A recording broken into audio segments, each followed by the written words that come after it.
Story का नाम है ए इंटेंस लव स्टोरी। पिछले एपिसोड में आपने सुना रात के सिर्फ 8 बजे थे, लेकिन रुद्री सोने चली गई थी। वो उस आदमी से बचना चाहती थी जो सिर्फ नाम का उसका पति था। गहरी नींद में एक प्यारे सपने के बीच अचानक उसने अपने शरीर पर किसी की उंगलियों की छुअन और एक धीमी आवाज महसूस की। आंखें खुली और सामने थे अभिलाष की गहरी काली आंखें। वो उसके ऊपर थी और दोनों एक दूसरे की आंखों में खो गए। क्या हुआ उस रात और रुद्री उस हालत में कैसे पहुंची, जाने सब कुछ आज के एपिसोड में। अगर कहानी पसंद आए तो लाइक, शेयर और सब्सक्राइब जरूर करें। Chapter 41 everything is fair in love and war. वे दोनों लगातार एक दूसरे की आंखों में देख रहे थे। रुद्री की आंखें डर और सदमे से चौड़ी हो गईं, जबकि वह शांति से विचार कर रहा था। उसने हड़बड़ी में उसके शरीर से दूर जाने की कोशिश की, लेकिन उसने उसे कसकर पकड़ लिया। मुझे जाने दो, उसने विनती की। उसकी आवाज कर्कश स्वर में निकल रही थी। अभिलाष ने कुछ जवाब नहीं दिया। उसका हाथ उसकी पीठ को सहलाता रहा, जिससे रुद्री के शरीर में कंपन होने लगी। रुद्री को डर के कारण झटके महसूस हो रहे थे और अंदर ही अंदर एक मीठा सा दर्द होने लगा। वह ऐसा महसूस कर रही थी जैसे कि ये सब एक सुस्त सपने जैसा हो। मुझे यह नहीं चाहिए। आप जानते हैं कि मैं। और फिर भी, रुद्री ने हिचकिचाते हुए कहा। अभिलाष के बड़े और मजबूत हाथ रुक गए और रुद्री ने महसूस किया कि अभिलाष की गर्माहट उसके शरीर में सिहरन पैदा कर रही है। अभिलाष की आंखें चमक उठीं और वह नहीं जानती थी कि यह वासना की वजह से है या क्रोध की वजह से या दोनों की वजह से। तुम्हें क्या लगता है कि तुम्हारे या तुम्हारे अलावा किसी भी चीज जो कि मेरी है, उस पर अपना अधिकार जताने से क्या कोई भी मुझे रोक सकता है? उसने रिलैक्स्ड तरीके से पूछा। उसने एक लंबी सांस खींची। वह उस घबराहट के बारे में सोचने की कोशिश कर रही थी जो अभिलाष के आगे बढ़ने की धमकी के कारण हो रही थी। मुझे यकीन है कि आप जैसा इंसान किसी के साथ भी जबरदस्ती सेक्स नहीं करेगा, रुद्री ने बिना घबराए हुए कहा। उसने अपनी दोनों उंगलियों को क्रॉस किया और मन ही मन कहा, हे महादेव, इस बीस्ट की ईगो को हट मत होने देना, नहीं तो ये मेरे शब्द इन सर के घमंड को अगर चोट पहुंचाएंगे तो बड़ी मुश्किल हो जाएगी। वह अपने हाथों से रुद्री को थपथपाकर फिर से उससे टच करने लगा, जिससे रुद्री का पेट डर से शिवर करने कांपने लगा। रुद्री ने अपना ध्यान शिफ्ट करने के लिए कुछ और सोचने का फैसला किया। वो औरत जो इंटरेस्टेड ना हो, हाँ सही है, लेकिन अगर जो औरत मुझ में इंटरेस्टेड नहीं होगी, वो भला मेरे ऊपर क्यों रेंगती है और मेरी गर्दन में अपना सिर घुसाकर प्यार से सोती है? ऐसे में मुझे क्या करना चाहिए? अभिलाष ने अपनी गहरी और नशीली आवाज में कहा। उसकी बातों के जवाब में रुद्री का चेहरा गर्म हो गया। वह जानती थी कि वह एक अजीब तरीके से रात में सोती है और अपनी नींद के दौरान बहुत हिलती डुलती और जमीन पर गिरती भी है। मैं इंटरेस्टेड नहीं हूं, वह फुसफुसाई। देख कर तो ऐसा नहीं लगता। तुम्हारे एक भी एक्शन को देखकर ऐसा नहीं लगता कि तुम इंटरेस्टेड नहीं हो, खासकर जिस तरह से तुम मेरे टच करने पर मौन करती हो। उद्धरण चिन्ह। अभिलाष ने रुद्री की आंखों और उसकी आत्मा में झांकते हुए कहा। वह उसे बेचैन करने वाली कातिलाना नजरों से देख रहा था। मैं कुछ ही समय में तुम्हारे पूरे शरीर को मेरे लिए तैयार कर सकता हूं और कुछ ऐसा कर सकता हूं कि तुम मुझसे प्यार की भीख मांगने लगोगी। तुम खुद मुझसे सेक्स की डिमांड करने लगोगी। अभिलाष ने एक नशीले अंदाज में कहा। यह एक गलत और जबरदस्ती का रिलेशनशिप होगा, क्योंकि मेरे मन में मैं आपको नहीं चाहती, रुद्री ने अपनी नजरें चुराते हुए कहा। अभिलाष के हाथ उसके हिप्स पर कस गए, जिससे वह हौंफने लगी। तब उसने अपने हाथ उससे दूर किए और उन्हें अपने सिर के नीचे एक सपोर्ट के तौर पर रख लिए। उसने सीलिंग की ओर देखा। मुझसे दूर हो जाओ, उसने चुपचाप आदेश दिया। वह फौरन उससे दूर भागी और बिस्तर से उठी और वॉशरूम में भाग गई। जब उसने दरवाजा बंद किया तो उसकी सांस फूल रही थी। अभिलाष ने अपनी पत्नी को देखा, क्योंकि वह उससे दूर भाग गई थी। वह देखने और छूने में भी लुभावनी थी, लेकिन उसकी पर्सनैलिटी एक डरे सहमे हिरण की तरह थी। वह हमेशा कांपती रहती थी। वह तब भी कांप रही थी जब अभिलाष ने उससे पहली बार बात की थी, जब वह उनकी शादी के दौरान उसके बगल में बैठी थी, और फिर रॉय मेंशन के रास्ते में भी वह कांप सी रही थी। वह पिछली 2 रातों के दौरान कांप रही थी, जब वह उसके बगल में सो रही थी। अभिलाष ने मन में कहा, मैं तुम्हें जिस तरह से छूना चाहता हूं, क्या तुम यही रिएक्शन देती रहोगी? हर बार की तरह घबराना, कांपना। What nonsense. इस विचार ने उसे नफरत और वासना के अनकंफर्टेबल मिले जुले इमोशंस से भर दिया। रुद्री ने धीरे से वॉशरूम के दरवाजे को हल्का खोला और मेन बेडरूम की ओर देखा और धीरे से कहा, क्या सर चले गए हैं? तभी उसने दरवाजे के बंद होने की आवाज सुनी थी, लेकिन वह कोई रिस्क नहीं लेना चाहती थी। जब अभिलाष अपनी डेली रूटीन के कामों में बिजी था, तब रुद्री चुपचाप से उससे छिपते छिपाते हुए स्टडी टेबल पर रखे हुए नाश्ता को खा चुकी थी। छोटे छोटे स्टेप्स लेकर उसने बालकनी और फिर वॉशरूम की जांच की। उसने बुदबुदाते हुए कहा, चलो जान छुट्टी। बीस्ट अभी तक वापस बेडरूम में नहीं आया। उसने राहत की सांस ली और अभिलाष के लैपटॉप की तरफ दौड़ी। उसने कुछ और पासवर्ड आजमाए, लेकिन उनमें से किसी ने भी काम नहीं किया। निराश होकर वह कुछ और किताबें निकालने के लिए कुर्सी से उठी। उसने पिछले दिन जिस तरह की किताबें खोजी थीं, वह बेस्ट से कहीं ज्यादा अच्छे लेवल की बुक्स थीं। वह उन किताबों के बेसिस पर समझ नहीं पा रही थी कि वह किस तरह के आदमी के साथ डील कर रही है। उसने अपनी उंगलियां किताबों के मेन पन्नों के साथ दौड़ाई। टाइटल्स को पढ़कर वह ये देखने लगी कि कौन उसके दिमाग का लगातार फियर और टेंशन से दूर कर सकता है। उसका हाथ रुक गया जब उसे एक ब्लैक कवर वाली एक किताब मिली, जिसमें कोई टाइटल नहीं था। उसके ठीक बगल में एक और ऐसी ही किताब थी। उसने पहले वाले को बाहर निकाला और खोला। जब उसने प्रिंट के बजाय हाथ से लिखे हुए चैप्टर्स को देखा तो वह शॉक रह गई। उसने उन पन्नों पेजेस को बहुत करीब लाकर देखा और यह पता करने लगी कि क्या वो वाकई में हाथ से लिखी हुई जर्नल डायरी है। वह हर एक चैप्टर को ध्यान से पढ़ने लगी। केवल एक चीज जिसने उस सुंदर राइटिंग को थोड़ा खराब कर दिया था, वह थी थोड़े पीले पन्ने और स्याही के छोटे छोटे धब्बे। उसने उस किताब को पढ़ना शुरू किया। उसमें लिखा था, मैं अपने लोगों के साथ हमेशा खड़ा रहूंगा। खून से लथपथ लाशों का ये सिलसिला अब बंद होना चाहिए। कब तक जमीनों को लेकर ये खून की होली चलती रहेगी? मैं अपने दुश्मनों को कई बार साबित कर चुका हूं कि मैं एक आयरन मैन सेन पुरुष हूं। मैं वो हूं जो अपने लोगों के अधिकार को बहुत अच्छी तरह से प्रोटेक्ट कर सकता है।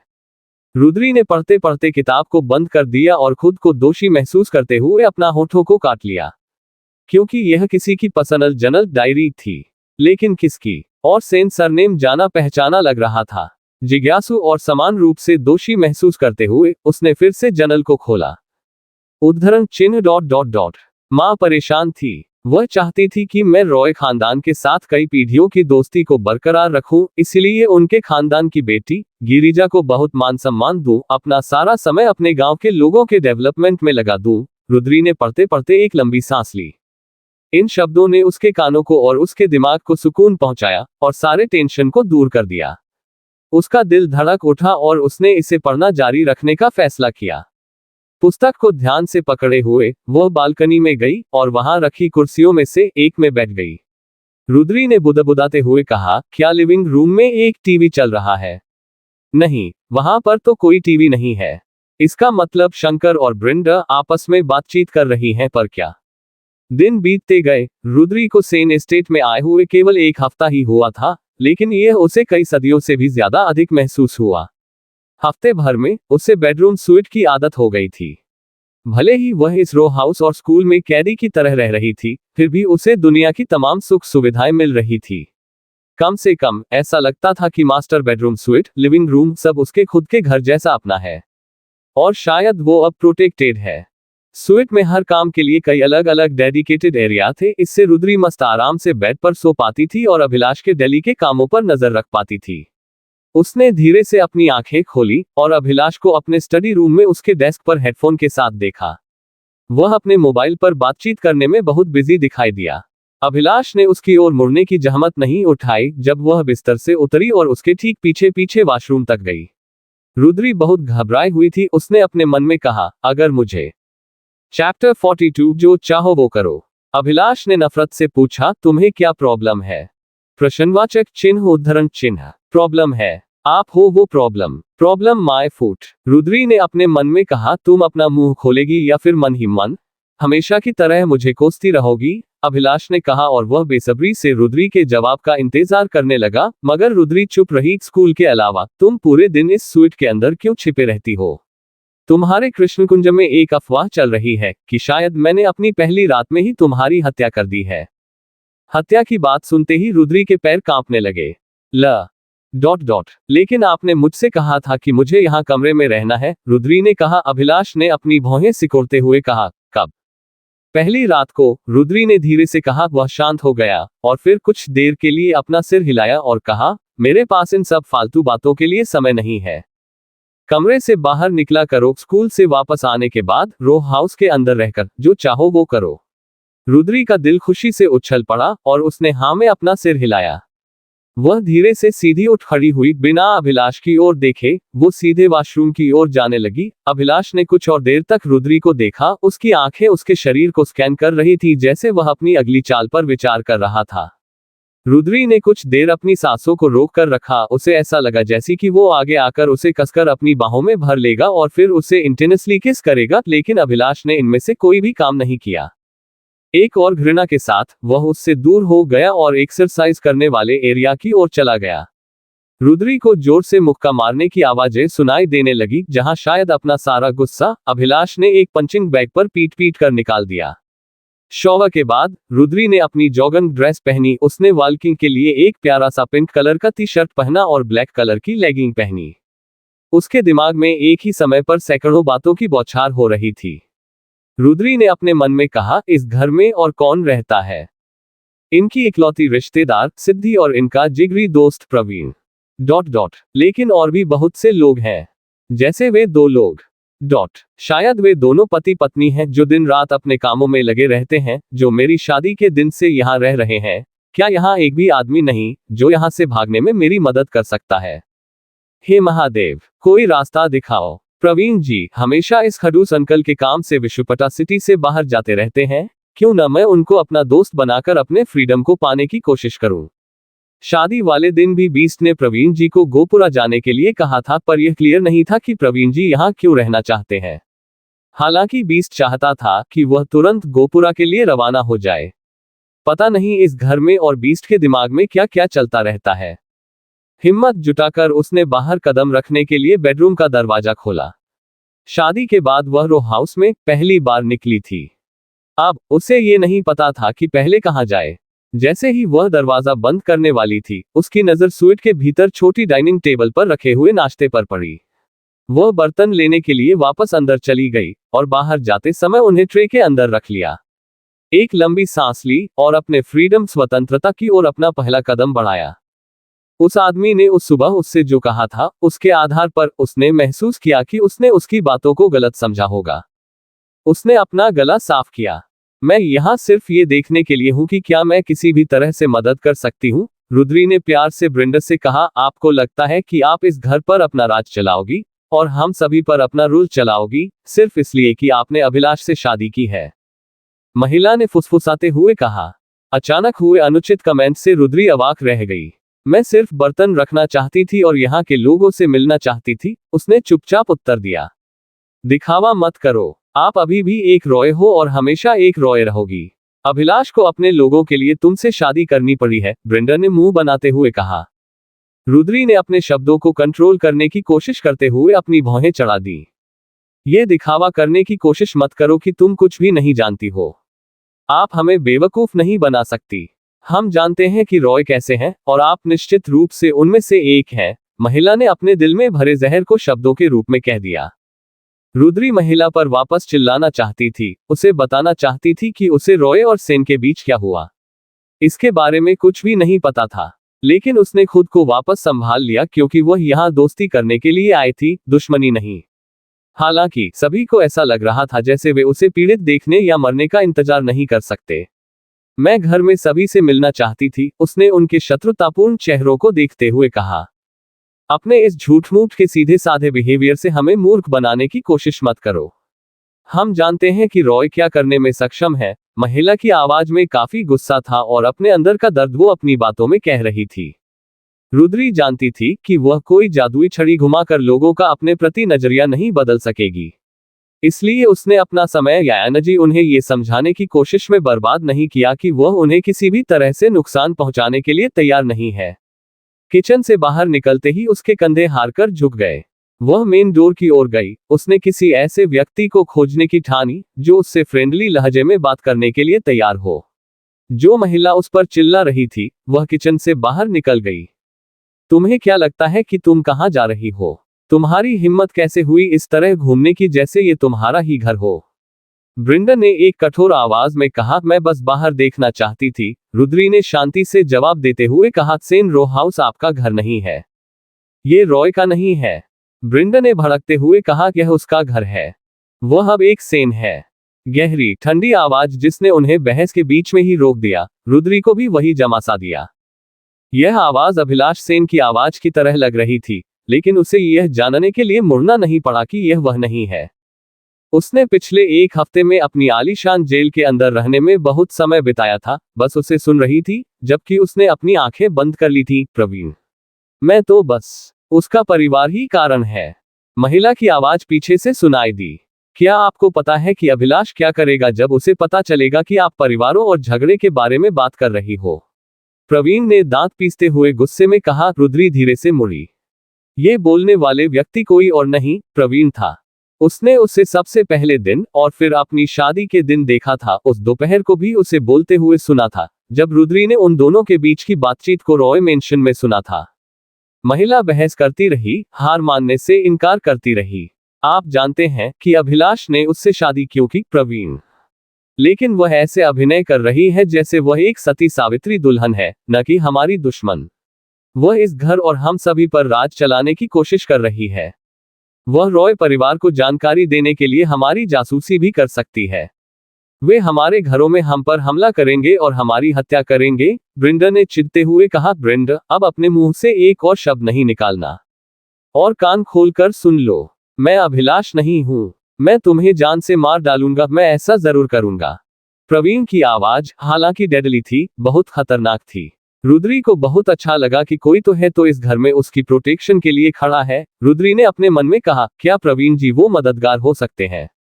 ब्रिंडा प्रवीण को उदास लेकिन डरी हुई नजरों से देख रही थी। उसने दूर जाने से पहले रुद्री की ओर घृणा की एक और नजर डाली। थैंक यू प्रवीण जी, रुद्री ने कहा और फिर वो धीरे से मुस्कुराए। प्रवीण के हाव भाव तुरंत बदल गए। गुस्सैल चेहरे से उसका चेहरा एक मुस्कान के साथ एक दोस्ताना चेहरे में बदल गया। ब्रिंडा क्या कहती है, इसकी चिंता मत करो। हमारे लोगों को आपकी आदत पड़ने में समय लगेगा। वे मेरे लोग नहीं हैं। प्रवीण ने रुद्री को प्यार से समझाते हुए कहा। ठीक है, मैं समझती हूँ, उसने कहा, हालांकि उसे पता नहीं था कि सेन परिवार के लोग नाराज क्यों थे। रुद्री, आप उन्हें धीरे धीरे समझेंगे, लेकिन आप उनमें से किसी की भी इंसल्ट को बर्दाश्त नहीं करना। अगर कोई आपसे फिर से बुरे लहजे में बात करे तो अभिलाष या मुझे बता देना। प्रवीण ने रुद्री को प्यार से समझाते हुए कहा। ये शब्द सुनते ही उसका दिल धड़क उठा। प्रवीण एक समझदार आदमी की तरह लग रहा था, जो लोगों को समझता था और उनका सम्मान करता था। वह वास्तव में उसकी आजादी का टिकट हो सकता है। क्या तुम बाहर जा रहे हो? उसने पूछा। उसने देखा कि उसने बिजनेस सूट पहना हुआ है। हाँ, मीटिंग के लिए बाहर जा रहा हूँ। मैं गोपुरा जा रहा हूँ। बॉस का आदेश है, मालिक का हुक्म है, आपको तो पता ही होगा। प्रवीण ने मुस्कुराते हुए कहा और वो हंसा। रुद्री ने अपने मन में कहा, यही मौका है। अगर ये हाथ से निकल गया तो। Chapter 43 it's my pleasure. Rudri ने अपने मन में कहा, यही मौका है। अगर ये हाथ से निकल गया तो फिर हमेशा इस जेल में सड़ना पड़ेगा। प्रवीण जी को अपना दोस्त बनाकर यहां से भागने का जुगाड़ हो सकता है। रुद्री, इससे बातें कर और इसे अपना दोस्त बना। अभी ज्यादातर टाइम मेरे मालिक की तरह व्यवहार करता है। मुझे यकीन है कि अब तक आपको पता चल गया होगा कि अभी काफी गुस्सैल है। प्रवीण ने रुद्री की ओर थोड़ा झुककर कहा। रुद्री के मन में बहुत कुछ चल रहा था, इसलिए वो चाहकर भी मुस्कुरा नहीं सकी। उसने खुद को फोर्स किया और जबरदस्ती स्माइल करने की कोशिश के बावजूद वो मुस्कुरा नहीं पाई। रुद्री को अपनी हर स्थिति पर दया आ रही थी। अभिलाष के द्वारा ब्लैकमेल करना, उसे हर पल धमकाया जा रहा था। रुद्री हर दिन अपने परिवार की सेफ्टी को लेकर परेशान हो रही थी, और हर रात वह चिंता और डर के साए में जी रही थी। वह टेंशन में थी कि कहीं उसका पति उसका रेप तो नहीं कर देगा। वो पति जो या तो दिन भर ऑर्डर देता रहता था, या फिर एक फ्रस्ट्रेशन के साथ रुद्री की ओर देखता था, या ऐसा व्यवहार करता था जैसे वह उससे बहुत नफरत करता हो। प्रवीण ने रुद्री के चेहरे की ओर देखा और अपने बालों में उंगलियां फेरते हुए कहा। रुद्री, मेरा दोस्त इतना भी बुरा नहीं है। आपको उसकी आदत हो जाएगी। रुद्री ने हाँ में सर हिलाया। प्रवीण जी, जाने से पहले क्या आप मुझे बता सकते हैं कि क्या इस रो हाउस में लाइब्रेरी रूम है? उसने धीरे से कहा। प्रवीण ने एक फिर से स्माइल किया। वाह, एक और किताबी कीड़ा। इस घर में अब तक अकेला मेरा दोस्त ही एक किताबी कीड़ा था। वह मजे से हंसा। तुम्हें लाइब्रेरी रूम फर्स्ट फ्लोर के राइट साइड में एकदम लास्ट वाले कोने की तरफ मिलेगा, उसी मंजिल पर मिलेगा जिस पर तुम्हारा पुराना बेडरूम है। मैं तुम्हें एस्कॉर्ट करने के लिए किसी को भेजूंगा, प्रवीण ने एक फ्रेंडली स्माइल के साथ कहा। थैंक यू, रुद्री ने अपना सिर हल्का झुकाते हुए प्यार से कहा। Rudri, it's my pleasure. उद्धरण चिन्ह। प्रवीण ने कहा, और सेन परिवार में आपका स्वागत है।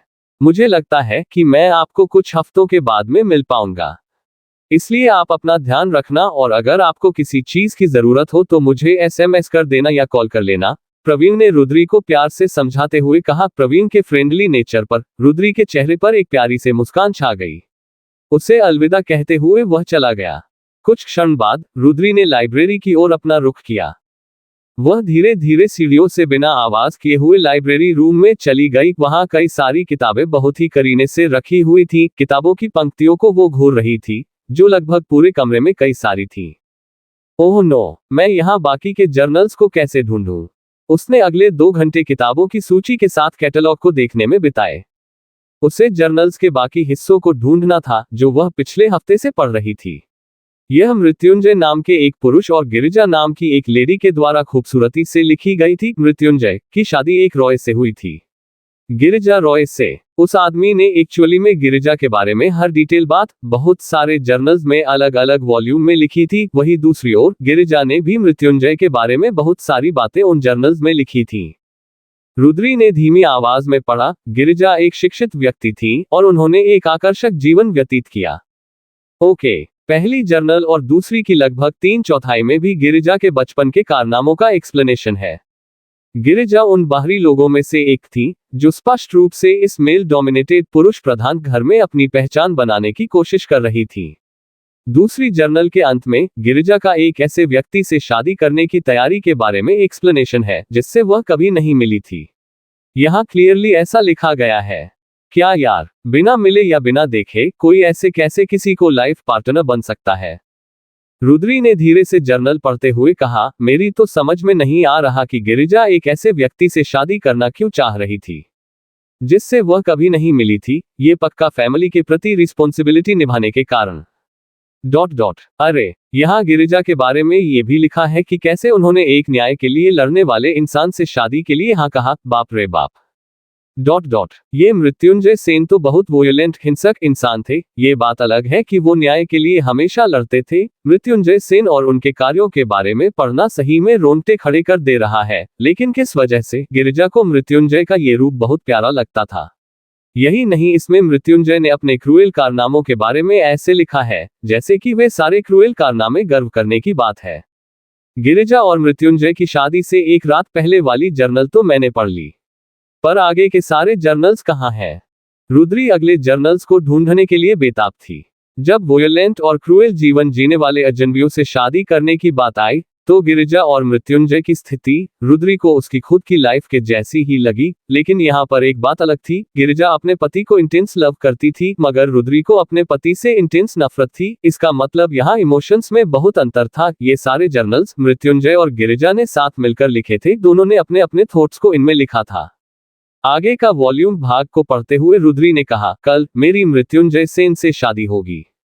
मैं आने वाली पीढ़ियों के लिए भूमि की समृद्धि को सुरक्षित रखने के लिए दिए गए अवसर से धन्य महसूस कर रही हूँ।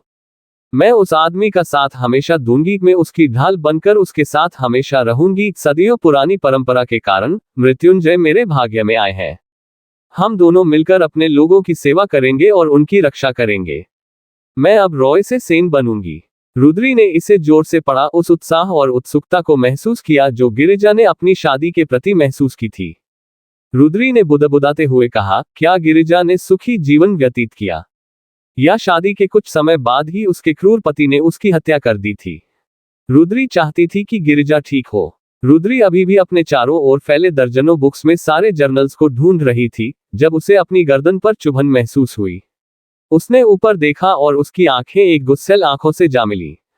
आज शाम से तुम यहाँ क्यों छिपी हो? अभिलाष सेन ने कहा और एक्सप्लेनेशन की मांग की। मुझे पढ़ना पसंद है, रुद्री ने अपने होठों को अपने दांतों से दबाते हुए कहा। अभिलाष ने किताब को अपने हाथ में लिया और उसके बगल में रखी एक कुर्सी पर फेंक दिया। तुम्हें बाहर समय बिताना था ताकि लोग जान सके कि तुम अभी भी जिंदा हो, अभिलाष ने गुस्से में कहा। मैंने कोशिश की पर रुद्री ने बुदबुदाते हुए कहा। पर फिर? अभिलाष ने आगे पूछा। उन्होंने कहा, वे मुझे पसंद नहीं। मेरा मतलब है, वे रुद्री ने घबराते हुए कहा। उसके थके हुए दिमाग को इंफॉर्मेशन प्रोसेस करने में परेशानी हो रही थी। उसने मन में कहा, बीस्ट को किस तरीके से कैसे बताया जाए कि उसके लोग मुझसे नफरत करते हैं और वे लोग मेरे साथ कोई भी वास्ता नहीं रखना चाहते हैं। जब वह उसके उत्तर की प्रतीक्षा कर रहा था तो वह एक बहुत गुस्सैल मिजाज के साथ उसकी ओर लपका। गनीमत रही कि दरवाजे पर दस्तक हुई, जिसने उसे एक पल के लिए वही रोक दिया। अभिलाष, ब्रिंडा ने टेंशन भरी आवाज से उसे पुकारा। स्पष्ट रूप से अभिलाष का बिहेवियर बदल गया। उसका गुस्सैल मिजाज एक अलर्ट बिहेवियर में बदल गया और वह कमरे से बाहर निकल गया। रुद्री ये पता नहीं कर सकी कि आखिर चल क्या रहा है। वह लाइब्रेरी से बाहर आकर उनके पीछे पीछे चल दी। अभिलाष सीढ़ियों से नीचे वाले स्टोर रूम की ओर गया, जहां शंकर खड़ा था। जैसे ही वह पास आया तो उसने देखा कि शंकर रो रहा है और रुद्री ने देखा कि एक छोटी लड़की फर्श पर फिट्स के कारण तड़प रही है। लड़की के भद्दे लाल चेहरे पर जैसे ही रुद्री की नजर पड़ी, रुद्री को पता चल गया कि क्या हो रहा है। ये जानते हुए कि बहुत समय नहीं था, वह अपने बेडरूम की ओर भागी, सीधे उसके सामान के पास पहुंची जहां उसका सूटकेस था। उसने अपने बैग में से एक फर्स्ट एड किट निकाला और वह सीढ़ियों की ओर भागते हुए पहुंची। जब उसने नीचे झुककर देखा, लड़की खांस रही थी और उसकी त्वचा नीली हो रही थी। रुद्री ने थैली से लिक्विड दवा निकाली। उसने ब्रिंडा और शंकर को एक तरफ धकेल दिया, जो लड़की को और पानी पिलाने की कोशिश कर रहे थे। उन दोनों ने कुछ भी विरोध नहीं किया। रुद्री ने उनके हाथों से पानी का गिलास लिया और उसने फर्श पर पानी को फेंक दिया। रुद्री ने चिल्लाते हुए कहा, रुको। Chapter 44 I am in true intense love. Rudri ने चिल्लाते हुए कहा, रुको और एक तरफ हटो। उसे एलर्जी हो रही है। उनके रिएक्शन की परवाह न करते हुए उसने दवा को मापा और उसे लड़की के मुंह में डाल दिया। बेटा, इसे पी जाओ, उसने शांत कोमल स्वर में लड़की से कहा। लड़की ने उसकी तरफ देखा और फिर दवा पीने की कोशिश की, लेकिन उसके चेहरे के भाव से साफ हो गया कि वह दवा नहीं पी पा रही है। एक जोरदार खांसी के साथ दवा पूरी बाहर निकल गई। तुम उसे क्या दे रही हो? ब्रिंडा ने गुस्से में आग बबूला होते हुए कहा। उसकी आवाज एक एक्सप्लेनेशन मांग रही थी। क्या आप उसे मारने की कोशिश कर रही हो? एक आवाज पीछे से आई। रुद्री ने आज सुबह से इस आवाज को अपने दिमाग में फिट कर लिया था। इस आवाज को वह तुरंत पहचान गई। ये वही महिला थी जिसने उसे ताना मारा था। वहां उन दोनों पति पत्नी की बकबक चालू थी, लेकिन रुद्री ने उन्हें नजरअंदाज कर दिया। उसने दवा को इनहेलर में भर दिया और लड़की के मुंह पर रख दिया।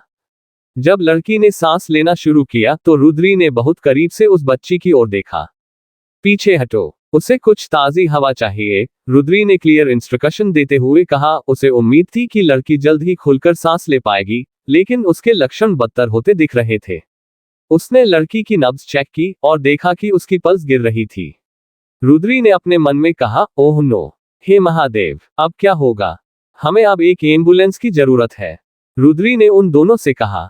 उसने इधर उधर देखा और देखा कि अभिलाष सेन कुछ फुट की दूरी पर खड़ा है। वह अपने फोन पर किसी के ऊपर चिल्ला रहा था। लड़की की खांसी कम हो गई। रुद्री को फर्स्ट एड बॉक्स से एक एड्रेनालाइन शॉट निकाला। रुद्री को बचपन से ही बहुत तरह की सीवियर फूड एलर्जी थी। उस दिन जब उसे फूड एलर्जी हुई थी तो उसने अभिलाष से छुपाया था, क्योंकि उसके पेरेंट्स ने उसे अपनी कमजोरी के बारे में किसी को भी बताने से मना किया था। आज उस बच्ची को जो कुछ भी हो रहा था, रुद्री जानती थी कि उस लड़की पर क्या बीत रही है।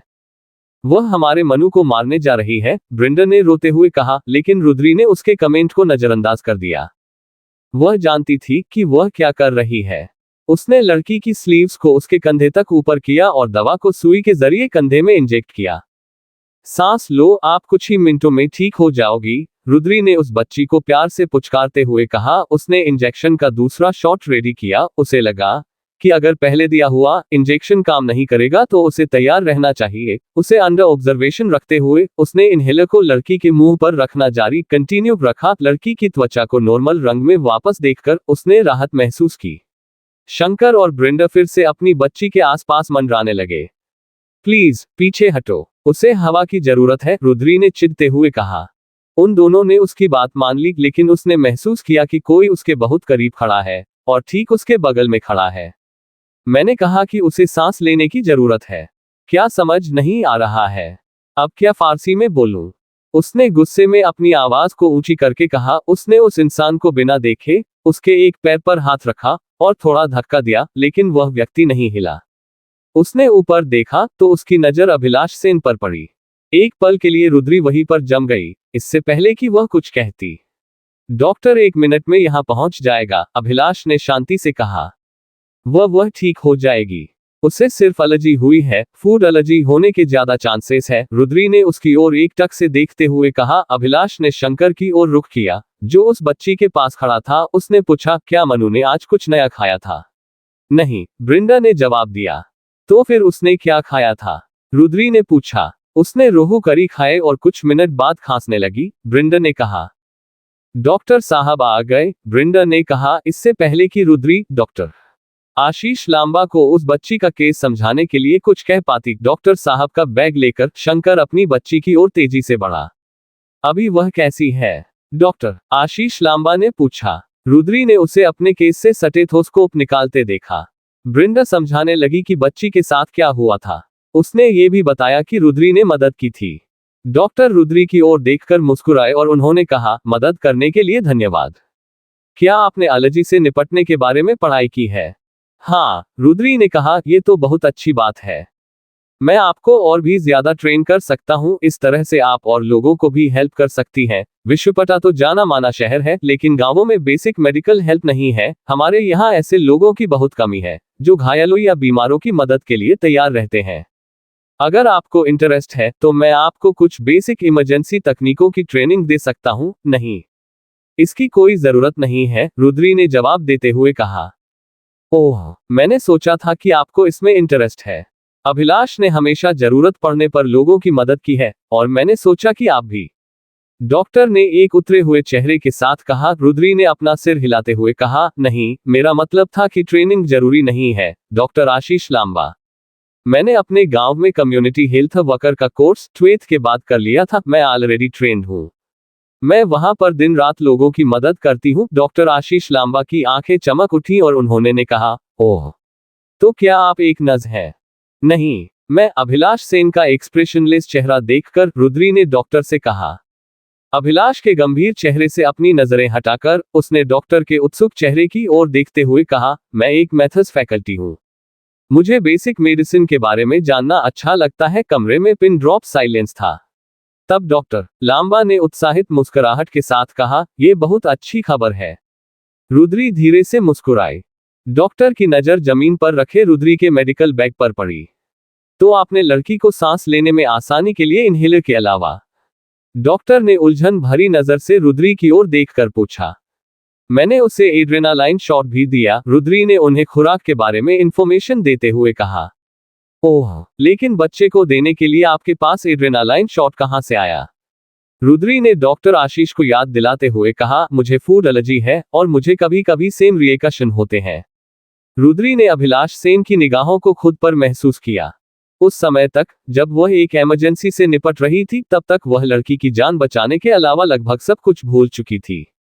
जैसे ही उसने अभिलाष की घूरती नजरों को महसूस किया, तो वह रियलिटी में वापस आ गई। अभिलाष सेन उसे थैंक यू बोलने की बजाय उस पर बेहद चिढ़ा हुआ था।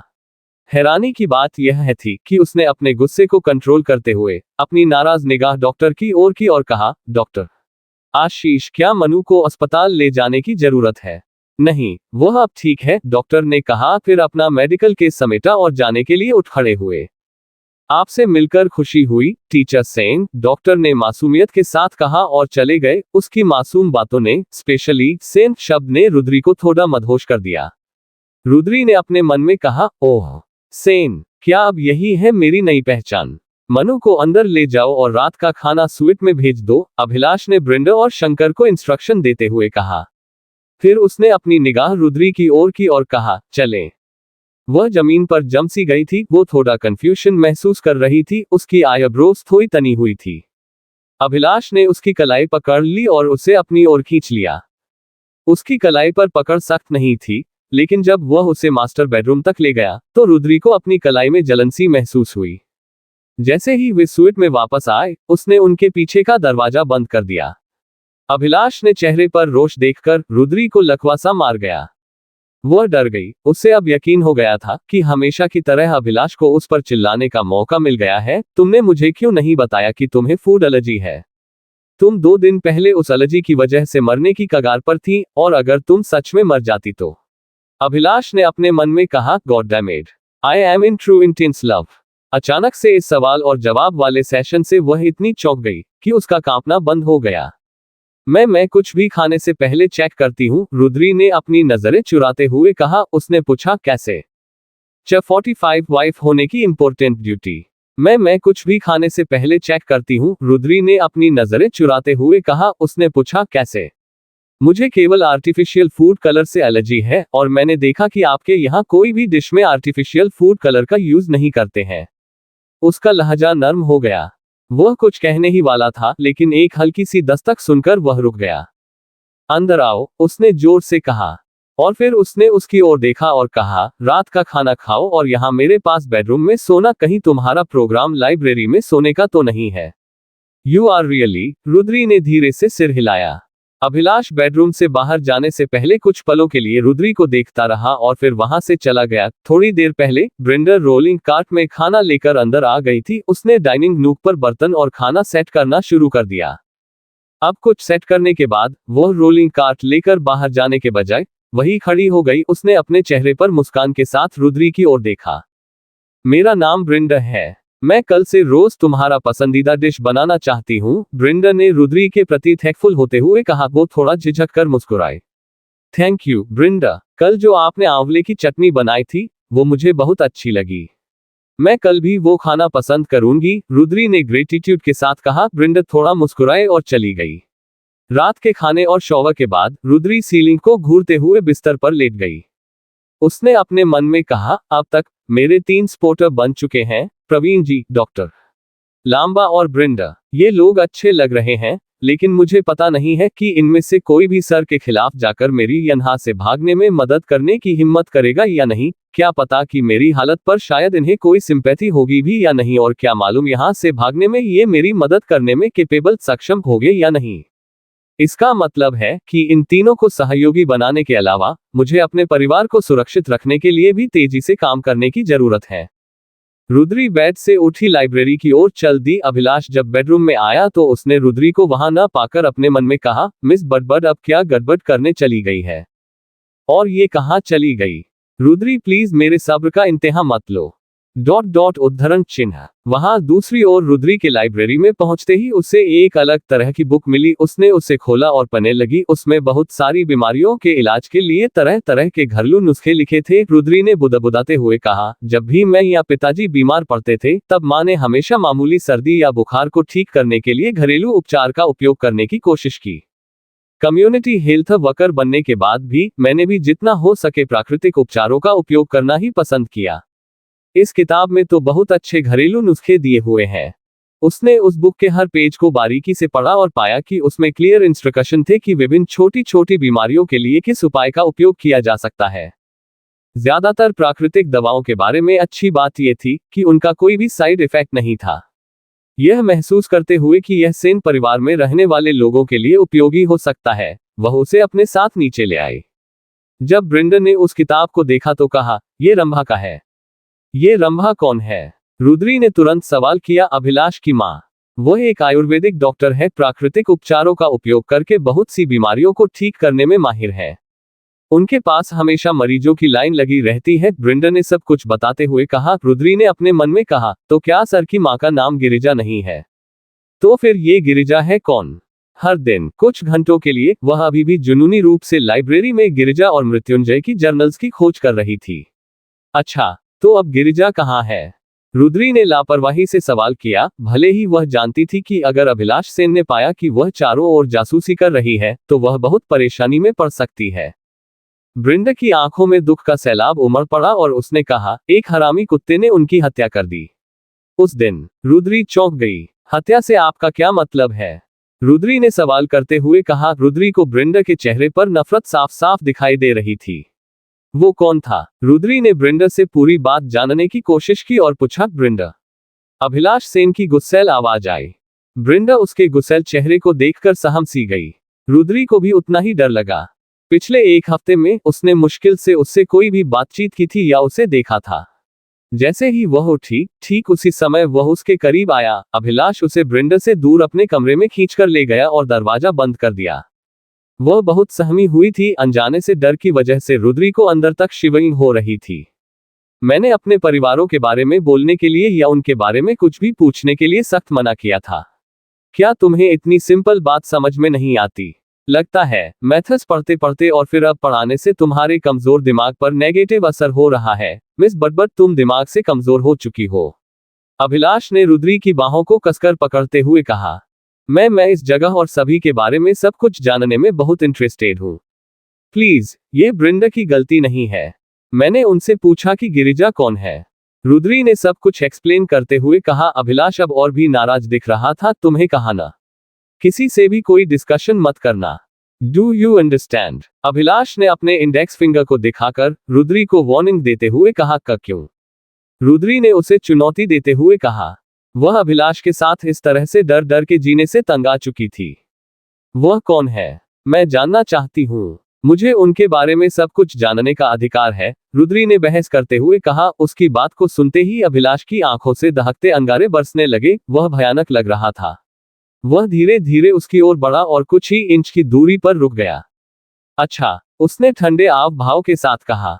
हाँ, मुझे अधिकार है, रुद्री ने कहा। अपने हाथों को कांपने से रोकने के लिए उसने अपनी मुट्ठी बांध ली। वह धीरे से मुस्कुराया, अपनी पूरे मस्कुलिन फीचर्स के साथ और यहां तक कि दांतों के साथ। वह बाहर से आकर्षक रूप से सुंदर लग रहा था, लेकिन रुद्री ने जब उसकी गहरी काली आंखों में देखा तो अपने अंदर प्यार को नहीं बल्कि एक डर को महसूस किया। वो रुद्री को बहुत अजीब नजर से ऊपर से नीचे तक देख रहा था।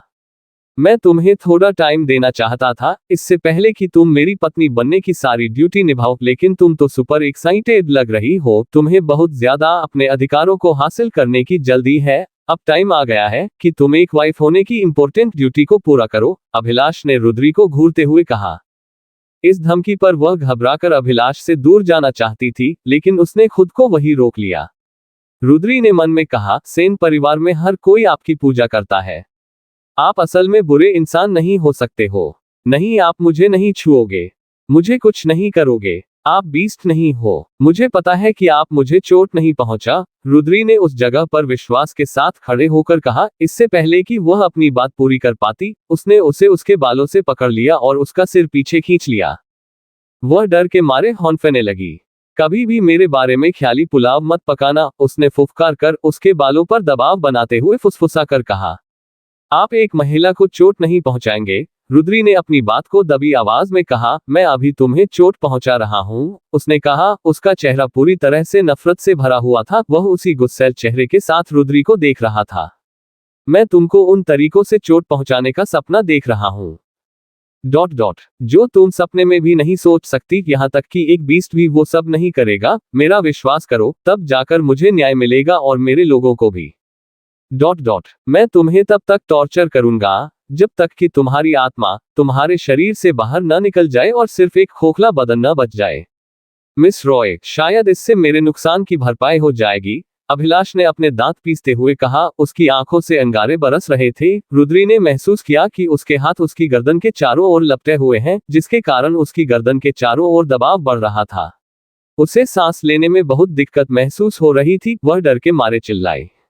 अगले ही पल अभिलाष ने उसके कुर्ते के नेक को पकड़ा और नीचे की ओर बहुत कसकर खींचा। चर्रा करके उसका कुर्ता गर्दन से उसके पेट पर आ गिरा। अभिलाष ने उसका कुर्ता फाड़ दिया। फटा हुआ कुर्ता उसके पेट पर था और एक ब्रा को छोड़कर वो कमर तक नग्न हो चुकी थी। उसने उसे एक पुरानी गुड़िया की तरह उठाया और अपने बेड पर पटक दिया। अभिलाष उसके ऊपर चढ़ गया। रुद्री का गला डर की वजह से रुंध गया जब उसने उसकी चमकती काली गहरी आंखों में भरे हुए गुस्से के अंगारे को देखा। रुद्री ने अपने मन में कहा, हे महादेव, अब मेरा क्या होगा।